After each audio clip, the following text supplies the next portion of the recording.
Hello friends, and welcome to another episode of the Ask JM Show, where I give you tips on how to take your health, fitness, and mindset to the next level. In today's episode, we're going to be discussing part 4 of your blueprint to get you to your goals the absolute fastest way possible.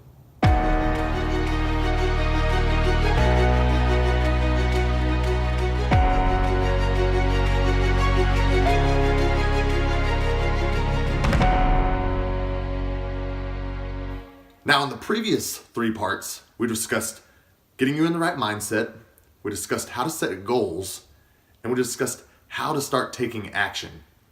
And today, in part 4, this is the most important part to reaching your fitness goals long term.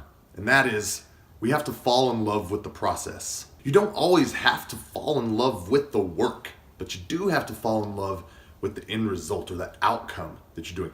I don't love the pain of pushing myself in a workout, but I do love what comes of that. That my body fat is reduced and that my endurance is better and that I'm healthy and that I'm energetic and that I have more energy. I love these outcomes. So because I love these outcomes, I'll fall in love with the process of going through some of that painful, rigorous work that gets me there. So there's 2 steps in this process, and they're very simple and quick. And the first one is that we've got to have a positive attitude. You just simply can't walk in, if it's to the facility where you're working out at, and just, man, I don't want to be here, because that's not going to make you sustainable in attending and doing your workouts. Got to have a positive attitude about what it is we're trying to accomplish. Step 2, we got to see the bigger picture. We got to know what the outcome is, and whenever we know what that outcome is, now we can take those action steps that maybe we don't love all the time, that we know are going to get us there. Let me give an example of a way that I've made myself fall in love with the process, even in something that I didn't really enjoy, okay? So whenever I was in high school, my dad got me a gig at a local tire store because he knew the owner, and he hooked me up with this job, and I was excited about it.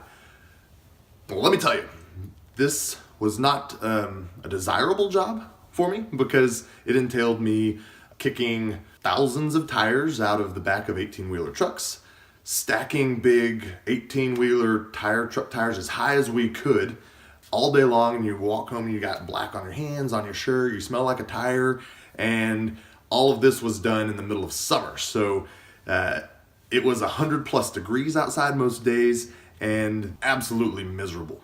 But during the summer times when I was doing this, I was an athlete and played football in the fall. And so my outcome that I kept in mind was that I was going to be in the best shape I could possibly be in whenever I got to 2-a-days, and I wasn't going to be the guy that was throwing up in the trash can and these types of things. So every day, what I did is I made it a game for myself. How fast can we kick these tires and that they're inside of a container that are 120 degrees? How fast can I kick those tires out of there?